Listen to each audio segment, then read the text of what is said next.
The Autistic Culture Podcast Network, the sound of autistic culture. ACPN. Hey everyone, it's Simon here, one of the co-founders of the Autistic Culture Podcast Network, and before we get started on your very cool podcast episode, well, I'd love to ask you a really big favour. The Autistic Culture Podcast Network is completely independent. We're not owned by a media company, and we're definitely not funded by a large organisation. Every single thing that you listen to that we make here is made possible by people who believe autistic voices deserve to be heard. If you've been enjoying any of the podcasts that we make here, I would really love you to consider to become a culture builder through Autistic Culture Plus. For just £5 a month, you will get every single episode we make here early and completely ad-free. But more importantly, and this is the more important bit, you will be helping us commission new shows, support autistic creators, and continue building a network that's proudly autistic-led. You can join us right now at autisticcultureplus.com. That's Autistic Culture Plus, supporting autistic creators one conversation at a time. Whew, well, with that out of the way, let's get on with your podcast. As an NBA fan, these moments and these particular playoff series will redefine how you feel for many, many years to come. Hello, listeners, and welcome to episode 2 of the Under the Lights podcast series with me, Turrell Burgess. And in this episode, I'll be counting down my picks for the top 10 NBA playoff series of the 21st century. So making this list was tough, especially considering the fact that I have to pick only 10 playoff series, only 10, because there are so many great playoff series that we have seen over the course of the 21st century.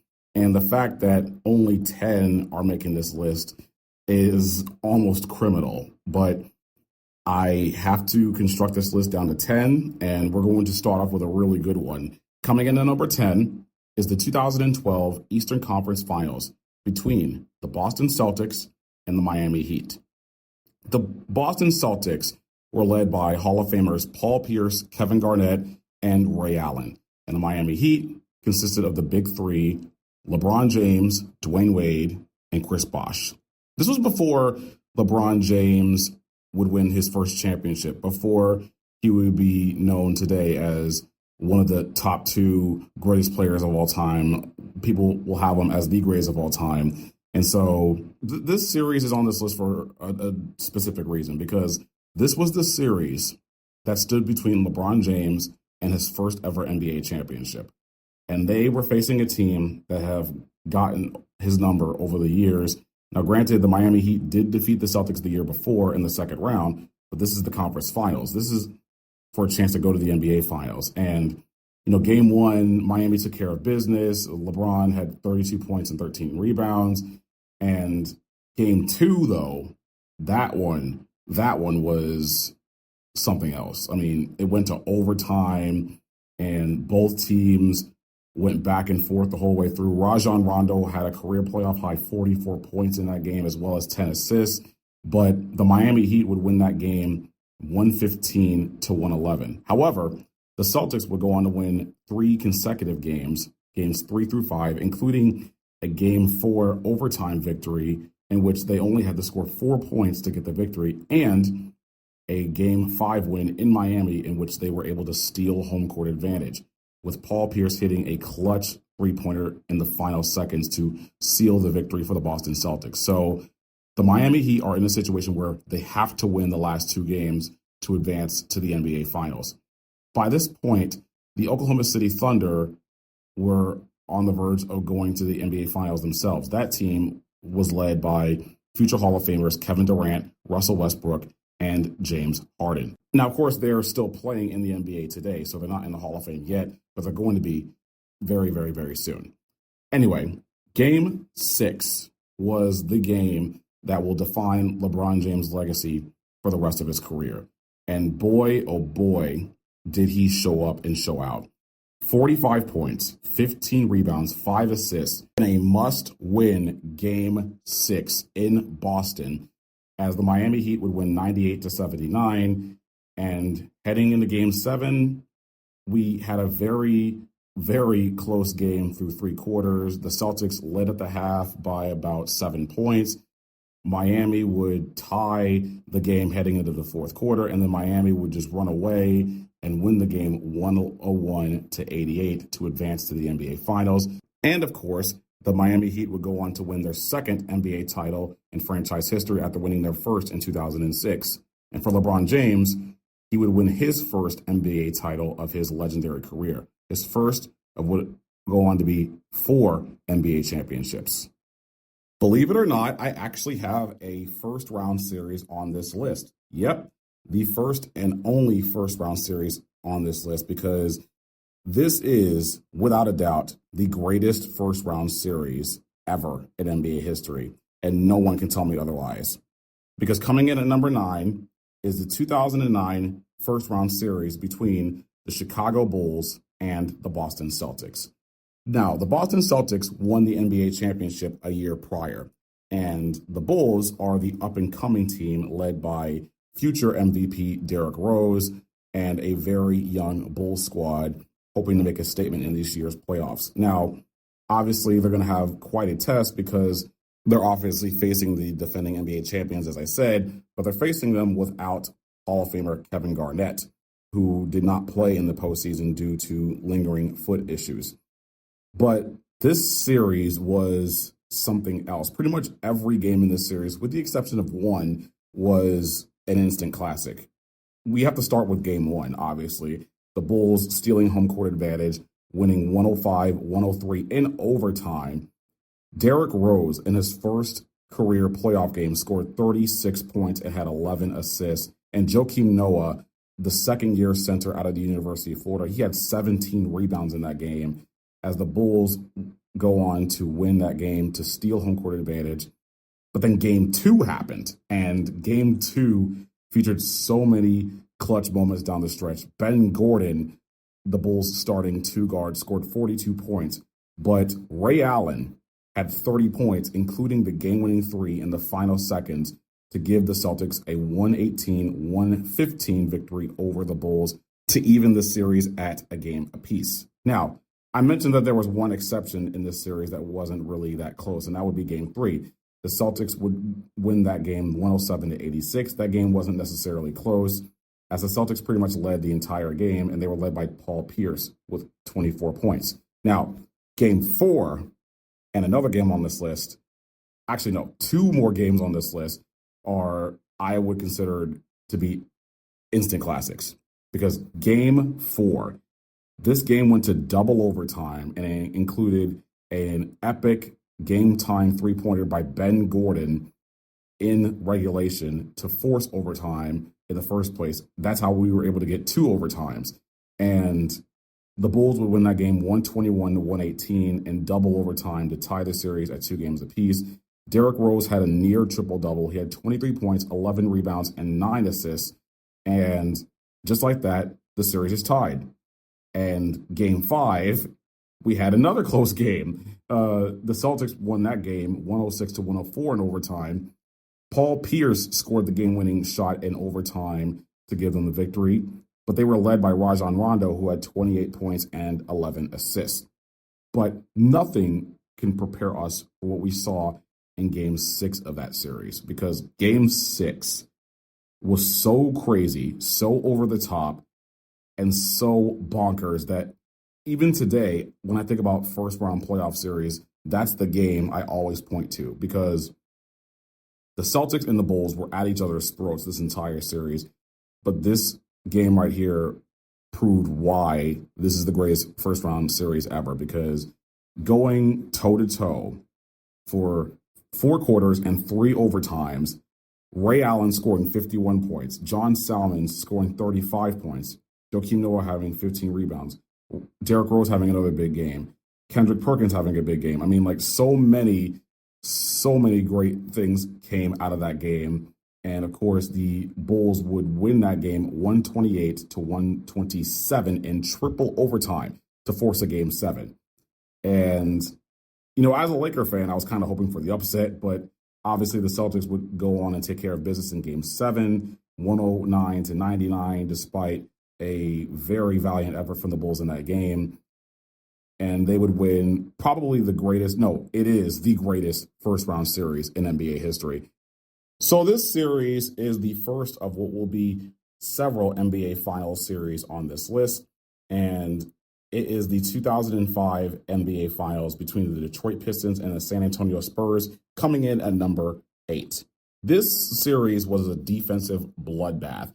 It featured the Detroit Pistons, who are the defending NBA champions, led by Hall of Famers Chauncey Billups and Ben Wallace, and they were facing the Spurs, led by Hall of Famers Tim Duncan, Manu Ginobili, and Tony Parker. The Spurs breezed through the playoffs in their first 3 rounds, but the Pistons, let me tell you, the Pistons, they were tested in the second round against Indiana, which went 6 games, and of course in the conference finals against the Miami Heat, that went 7 games. The Heat, of course, would go on to win the NBA championship the following season, but we're talking about this year, 2005.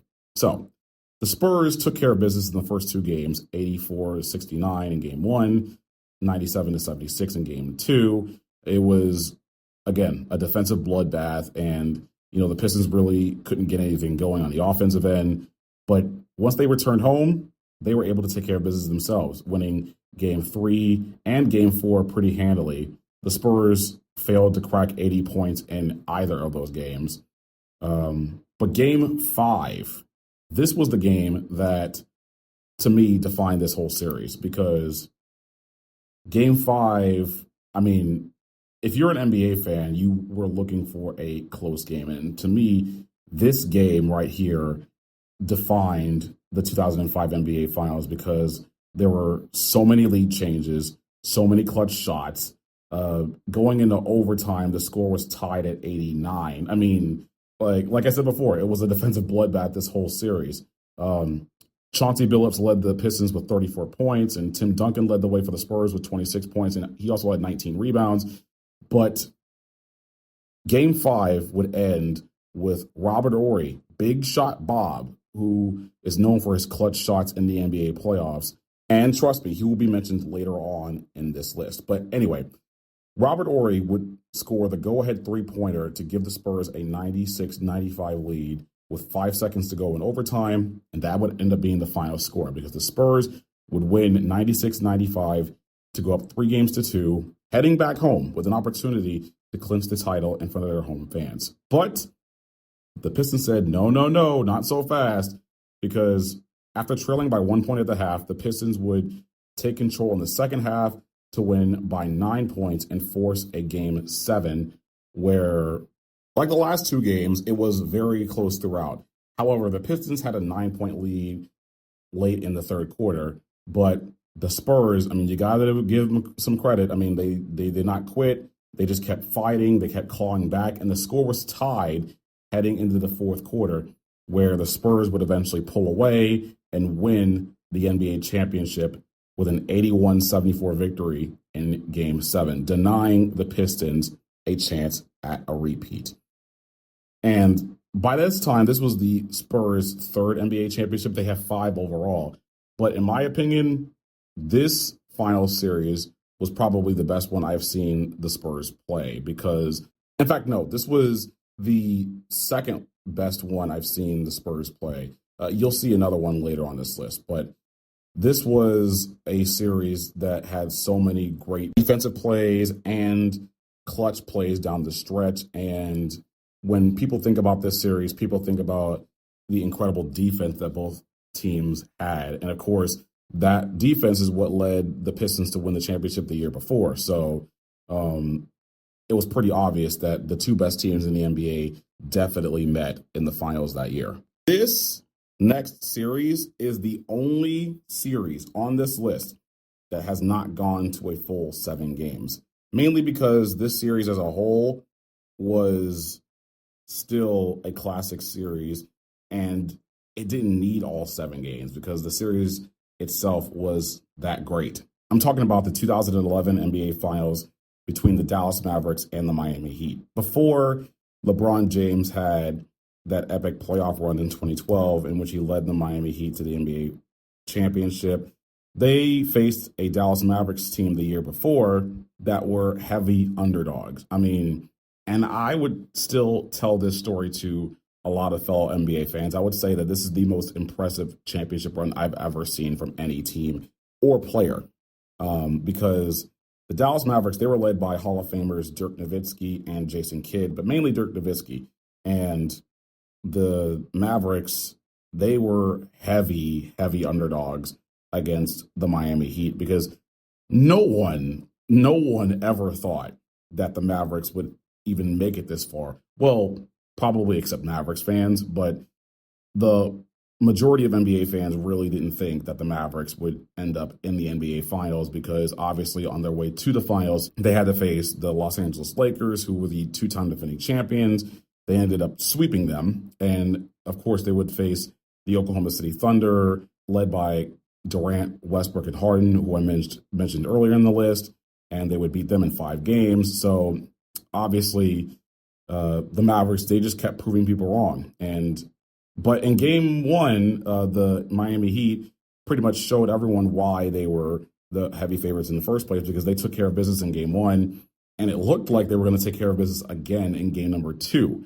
But the Dallas Mavericks basically said, no, not so fast. You see, the Dallas Mavericks were down 15 points in the fourth quarter, and it looked like Miami was going to easily come away with the game to victory. But Dirk Nowitzki literally put the Mavericks on his back, and they would rally from 15 points down in the fourth quarter to win the game 95-93 and tie this series at a game apiece. And they nearly did it again in game number 3 because they were down 14 to the Miami Heat in game 3, but this time the Miami Heat held on to win that game and go up 2-1. And game 4, once again, Dallas was down in the fourth quarter. They were down 9 points in that fourth quarter. And just like game 2, they would rally to win that game 86-83 behind Dirk Nowitzki's 21 points. And just like that, the series was all even at 2 games apiece. Now, when you win a game with the series tied at 2 games apiece, your chances of winning the series are pretty great. So game 5 obviously was important. And that game would go to the Mavericks, who would win 112-103 behind Dirk Nowitzki's 29 points. And the Mavericks were just one victory away from winning their first ever NBA championship. Now, obviously, going back to Miami and winning a championship there is going to be tough. But Jason Terry and Dirk Nowitzki were the only members on that Mavericks team that were on the Mavericks team from 5 years prior that lost at home in game number 6 and had to watch the Miami Heat celebrate on their home court. So they basically said that game 6 was the game they had to win because game 7 was going to be harder to win, especially considering that they were going to be on the road. And so the Mavericks treated game 6 like it was their game 7, and it showed. This time around, Jason Terry led the way with 27 points, but Dirk Nowitzki would contribute himself with 11 rebounds, and Jason Kidd would have 8 assists. And just like that, the Dallas Mavericks won their first championship, and to this day, their only championship in franchise history. They reached the finals again in 2024, but they would lose to the Boston Celtics in 5 games. But I've said it before, and I'll say it again. This was the most impressive championship run I've ever seen from any team or any player in my lifetime. And unless someone else proves that otherwise, this is going to stand as my most impressive one. And the fact that it's only at number 7 just shows you how impressive it is. So my number 6 is the first of 2 playoff series to feature the 73-win Golden State Warriors. And this is the first one because at number 6 is the 2016 Western Conference Finals between the Oklahoma City Thunder and the Golden State Warriors. Now, going into that series, I felt like the Thunder matched up very well with the Warriors because, as I mentioned before, they were led by Kevin Durant and Russell Westbrook. James Harden by that time was now on the Rockets, so it was just those two. But man, oh man, did they put the team on their back. And Russell Westbrook put the team on his back in game 1. He had 27 points and 12 assists, and the Thunder would steal game 1 on the road 108-102. But the Warriors would take care of business in game number 2 behind Stephen Curry's 28 points. And they won that game by 27 to tie the series at a game apiece. Games 3 and 4, the Thunder would dominate both of those games by 20 plus points each. And just like that, they were up 3-1. And many thought, including myself, that the Warriors' 73-win season was going to be all for naught. But the Warriors, they didn't panic. They just continued to play this one game at a time, and it showed. Because game 5, they would win 120-111, despite 40 points from Kevin Durant. And in game number 6, Klay Thompson broke out and scored 41 points as the Warriors would win on the road by 7 points to force a game 7 back home.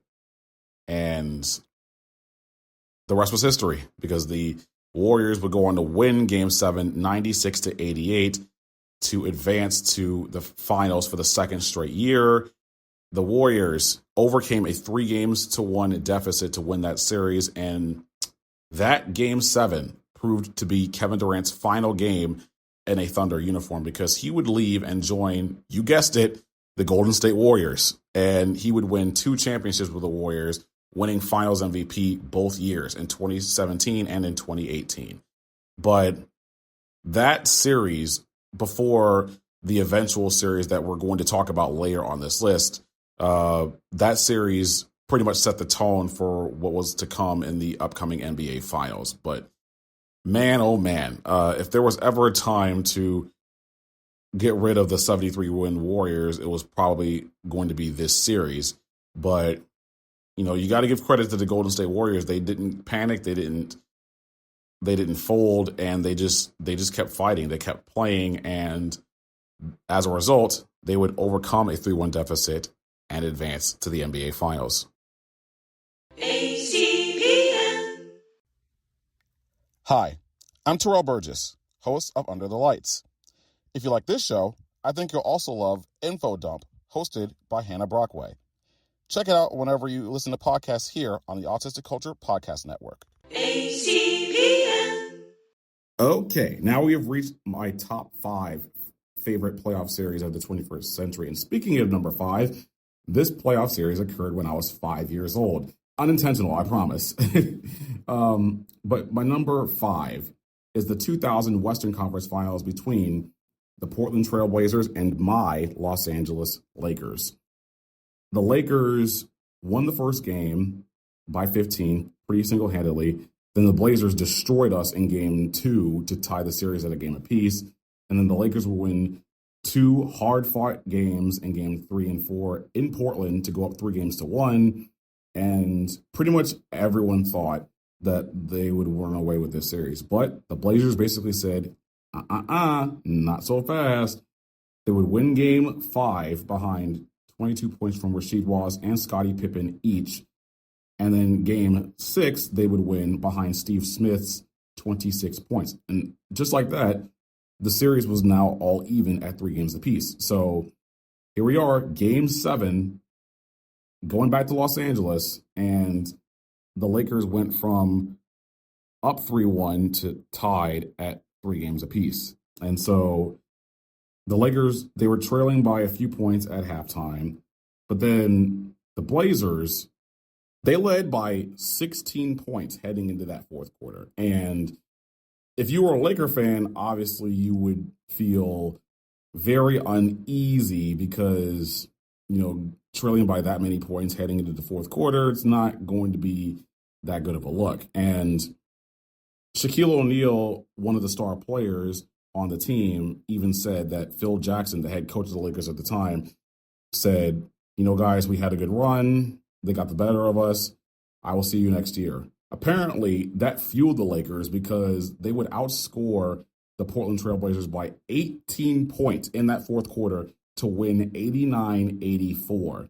Yeah, that's right. The Lakers used that doubt from their own head coach to rally from a 16-point deficit and win Game 7 at home to advance to the NBA Finals and win their first of what would be 3 consecutive NBA championships.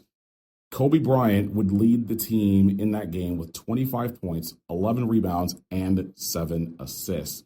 And obviously, Shaquille O'Neal was being Shaquille O'Neal. I mean, he basically dominated the whole series and led the team in scoring and rebounding before that game 7 ended up happening. And so, yeah, the Lakers, that was the game they needed. And that game, in my opinion, set the tone for what would eventually come. Like I said before, they would win their first of 3 consecutive NBA championships. But believe it or not, that wasn't the best series they've played during that championship run, because another series is coming up later on this list, and you'll see what that is very, very soon.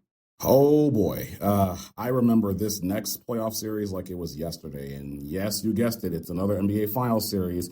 And as a Laker fan, this one gave me so much anxiety. I'm, of course, talking about the 2010 NBA Finals between the Los Angeles Lakers and the Boston Celtics.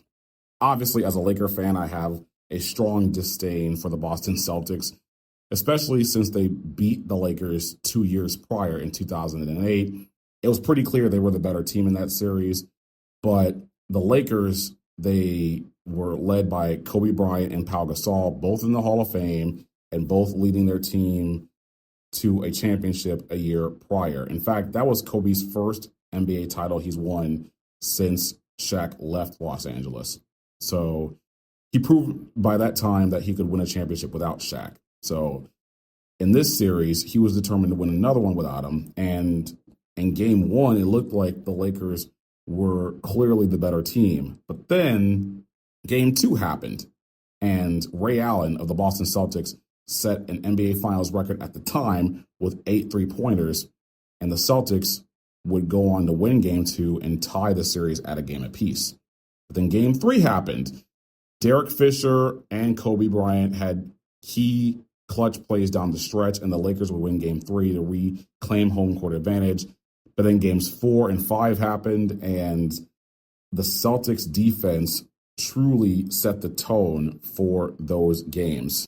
Now, the bench scoring was the big part for the Celtics in their game 4 victory to tie the series at 2 games apiece. Behind contributions from Glenn Davis and Nate Robinson, the Celtics would outscore the Lakers by 9 points in the fourth quarter to tie the NBA Finals at 2 games apiece.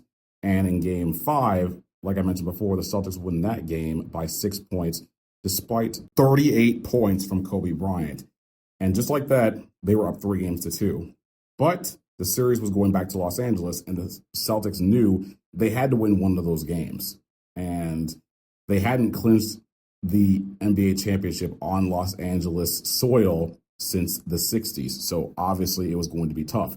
And the Lakers made sure that they were not going to go down that easy, because they dominated game 6, holding the Celtics to only 67 points in that game to force a game 7. Now, unfortunately, the Celtics would lose their starting center in the process in Kendrick Perkins, who suffered a serious knee injury and was ruled out for the rest of the series. But the Celtics had so much depth at that position and on their bench entirely that I still wasn't counting them out. And it showed in game number 7, because in game 7, the Celtics pretty much led for the entirety of that game up until the fourth quarter.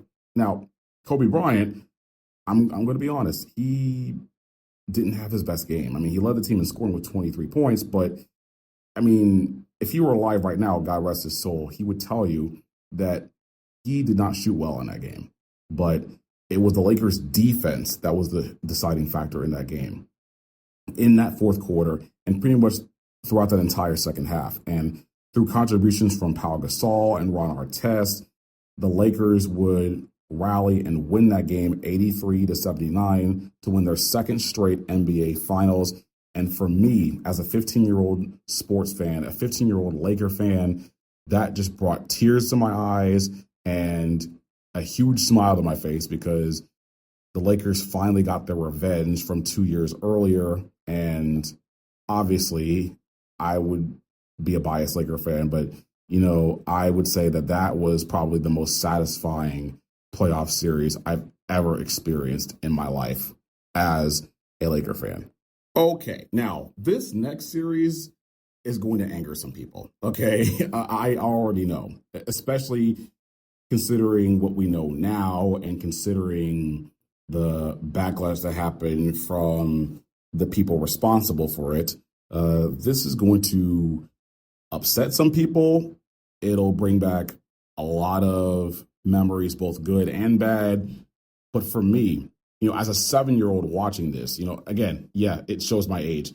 I was 7 years old watching this game and this series in general, and I was just in awe of how incredibly close this series was, and obviously learning more about this series as the years go on. But the series I'm talking about at my number 3 is, of course, the 2002 Western Conference Finals between the Sacramento Kings and the Los Angeles Lakers. This series I would consider to be the greatest conference finals series in my lifetime. And I was 7 years old, and that says a lot.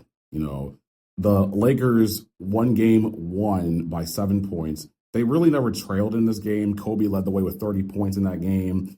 The Kings would tie the series with a 6-point win in game number 2, and then they would take the series lead in game 3 when they won by 13. And it looked like they were going to go up 3-1 in game number 4 because the Lakers pretty much trailed the entire game. I mean, they literally had to claw their way back into this game, and they managed to cut it to single digits, specifically just 2 points in the final seconds. And that final sequence was absolutely crazy. Kobe Bryant drove down the lane to try and tie the game. Shaq would miss a putback, but then Kings center Vlade Divac tapped it back out, and it ended up going to Robert Horry. I mentioned him earlier. He was on the Spurs, but he was on the Lakers before he got to the Spurs, and he would hit one of the clutchest shots in NBA history, hitting a game-winning three-pointer over Chris Webber as time expired. And just like that, the Los Angeles Lakers would tie the series at 2 games apiece. Had they lost that game, they would have lost the series in 5 games because, of course, the Kings would go on to win game 5, 92-91, behind a game-winning shot by Kings guard Mike Bibby. Now, what I'm about to say is going to bring up very uncomfortable, and I mean very uncomfortable feelings. But yeah, game 6 of that series is not only probably the most controversial game in NBA history, but one of the most controversial games in all of sports because of the several questionable calls in that game, specifically in the fourth quarter. And, the Lakers were led by Shaq, who scored 41 points in that game, and they would go on to win that game by 4 points. But really, the reason why this game was so controversial was obviously because of all the incredibly questionable foul calls. And me as a Laker fan rewatching that game, I'm like, yeah, that was definitely like something had to have happened. And then you find out about the Tim Donaghy scandal. Tim Donaghy is a former NBA referee who would bet on games, and of course, he would eventually get arrested and would get barred from the NBA as a result. Even so, the Sacramento Kings still had an opportunity to win this series because Game 7 was at their place. Okay, they had home court advantage. That's why you try to win home court advantage, for that specific reason. And the game itself was a classic. I mean, it was tight throughout. Mike Bibby had a big game with 29 points. Shaq had a big game with 35 points. Chris Webber had big plays down the stretch. So did Vlade Divac for the Kings. And for the Lakers, obviously, Kobe Bryant had big plays down the stretch. And the game was absolutely and utterly crazy. I mean, the Lakers were up by a single point in the final seconds. And then Shaq would get fouled and hit 1 out of 2 free throws. But then the Kings would tie the game late and force overtime. And of course, the Lakers were going to win in overtime 112-106. And I just want to say, despite the fact that Game 6 is considered one of the most controversial, no, probably the most controversial game we've ever seen to this day, you can't argue that this series was an absolute instant classic. And as a 7-year-old watching this without having nearly as much knowledge of the game as I do right now, I was just in complete and utter awe. I mean, this series gave me everything that I wanted as a basketball fan. And this was a series that made me one of the many playoff series that made me fall in love with basketball. It's unfortunate about the circumstances in that game 6 of that series, because as someone who is a huge basketball fan, I'm also a realist.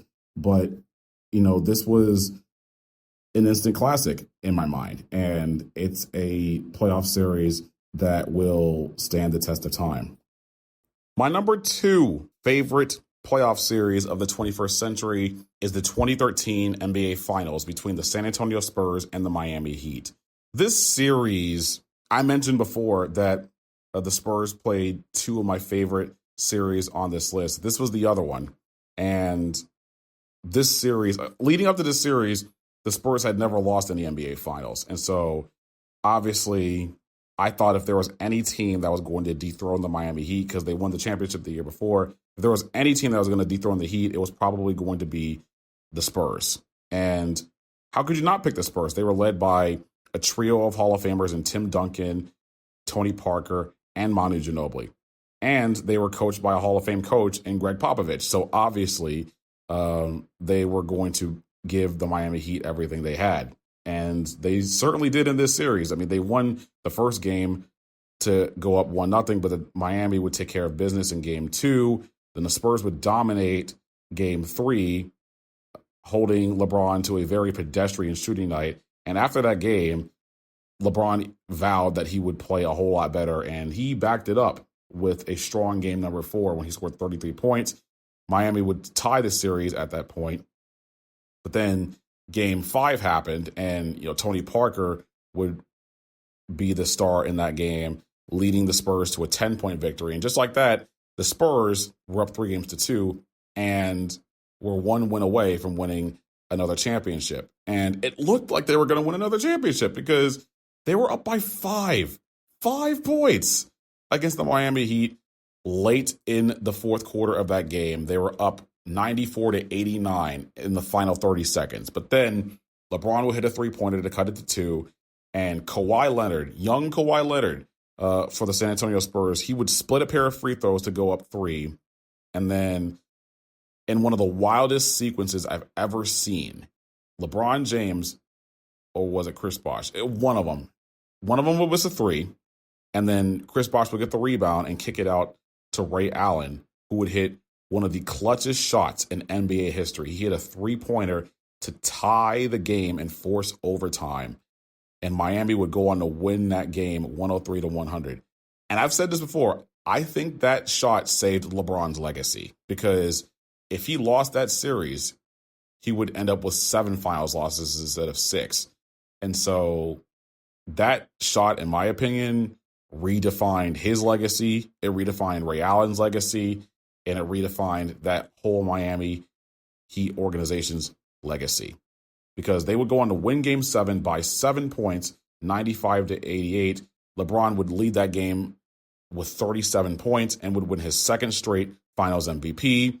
And the Miami Heat, of course, would win their second straight NBA championship, giving the Spurs their first loss in the NBA Finals in franchise history. Now, the Spurs would go on to avenge that loss a year later, winning that series in 5 games. That would end up being LeBron's last in a Miami Heat uniform, as he would go on to play for the Cleveland Cavaliers. He would go back to the Cleveland Cavaliers that following offseason, which leads us to... Yep, that's right. You knew this was coming. You're probably thinking, wait, where's that series? Did he forget all about it? Nope, I was saving it for number 1.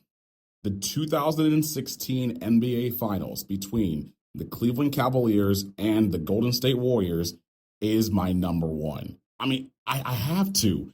I have to put it at number 1. I mean, because for the first time ever, a team overcame a 3-1 deficit to win an NBA championship.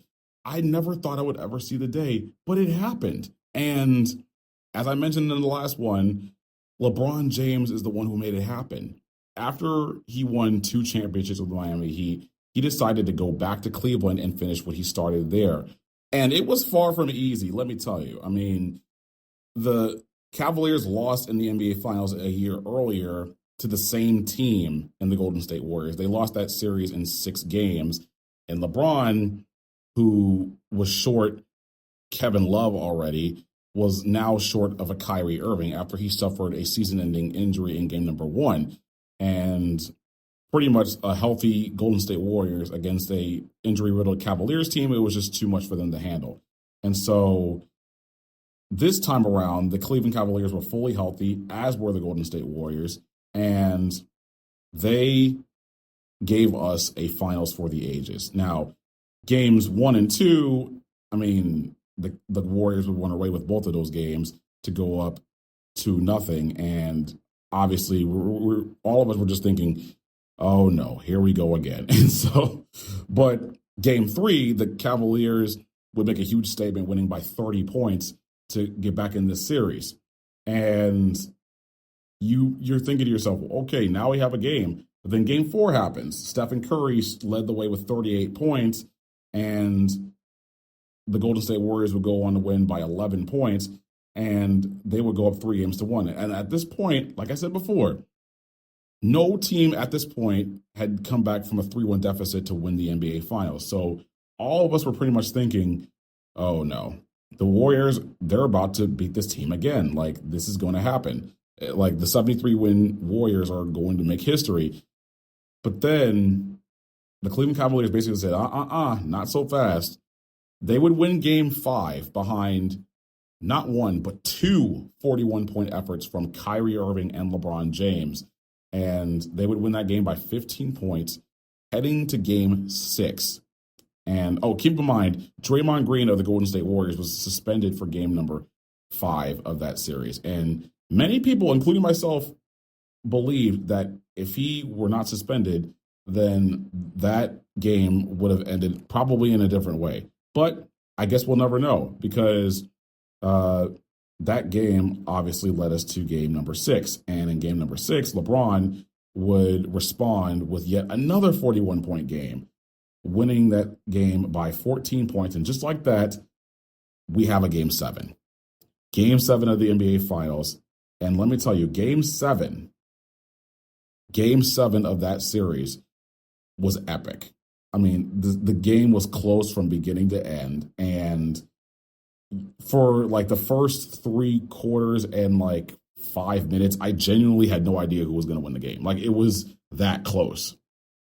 And then obviously you have key defensive plays down the stretch, including the notable chase down block by LeBron James in the final minute.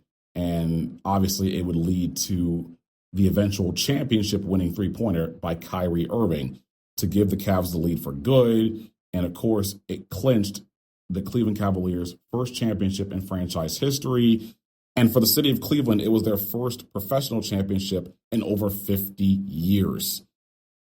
For LeBron James, I mean, he would tell you this was his proudest achievement as an NBA player, going back home to accomplish this feat, going back home to win a championship for the city of Cleveland. He didn't have to do that. He could have said, the heck with all that, stayed in Miami and continued to win more championships.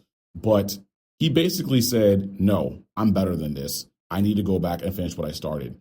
And not only did he do that, but he did it in the most LeBron-esque way possible, coming back from a 3-1 deficit and winning the NBA Finals over the 73-win Golden State Warriors to win the NBA championship for the first time for the Cleveland Cavaliers. And to this date, their only championship so far in franchise history. They have a chance to win more championships down the road, but this one was a moment that no sports fan, especially no sports fan in the state of Ohio, will never forget. And at some point, they even had the largest championship parade in NBA history with 1.3 million, until it was surpassed by the Toronto Raptors championship parade 3 years later, when they had nearly 2 million at that parade. But yeah, that series is a series that will go down in history for so many reasons. And it's a series that gives you everything you want as a basketball fan, as a sports fan in general, and that's why the 2016 NBA Finals is my favorite playoff series of the 21st century.